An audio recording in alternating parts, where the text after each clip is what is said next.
I'm Eric Bana. I'm a program manager on the Hyper-V team. Cool. So you're working on Windows Server 8, and I saw a demo recently for IT pros about PowerShell stuff in Hyper-V. Can you tell us, before we see the demo here, kind of what's going to be in the demo and who should watch it? Okay, so the demo is of some of the Hyper-V PowerShell commandlets in Windows Server 8.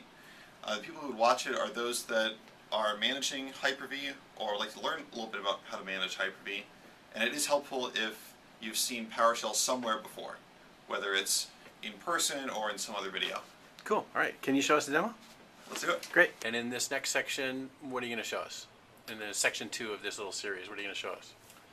In section 2, I'm going to show you how to use these commandlets to do bulk operations. So it's one thing to manage one VM at a time, or one host at a time.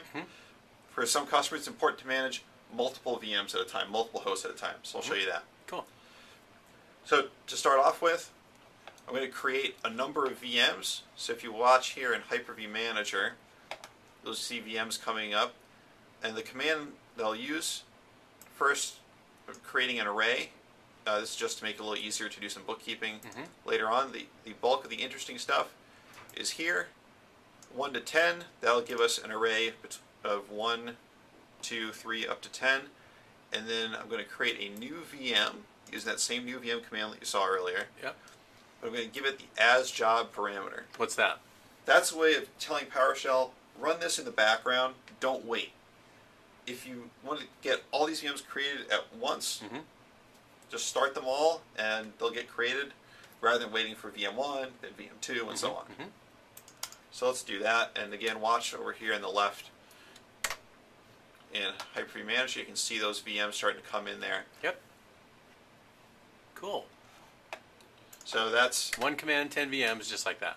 Yep, and you can use the same command if you want to get 25, 50, 100. That's the whole point of having automation.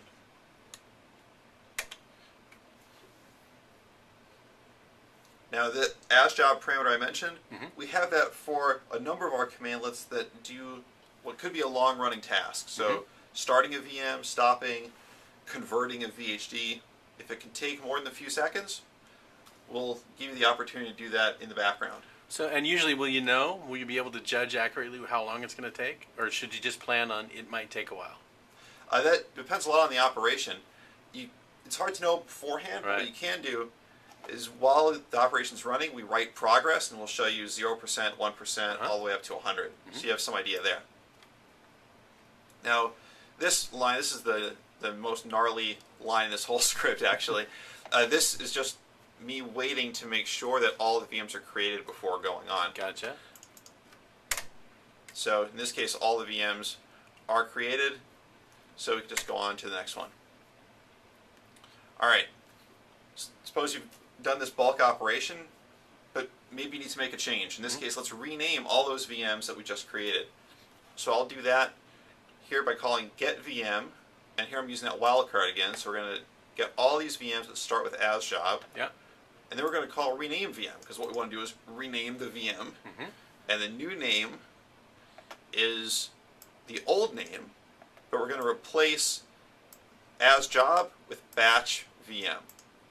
And then pass through just means give me some object back, kind of like a receipt, so you know what's happened. So as you run this command here, you'll see all these names change. So here we go. You can see the asJob changing to batch VM, and there's our output to show indeed they have been renamed. Cool. Now, the reason why we have that pass-through parameter is so that you can always get an object back even if the commandlet generally doesn't return one. So you can think of that like a receipt, so you know what's happened, or the input for your next task. All right. Now we can also do batch operations using the wildcard directly. So here we're going to connect the VM network adapter for all the batch VMs. So let's do that. That's going to go through each of their virtual NICs, connected to the PowerShell demo switch. And that's going to be all in one batch. And finally, if you just want to delete them all, do that in bulk as well. So from creation management all the way to deletion, we want you to be able to do bulk operations really simply.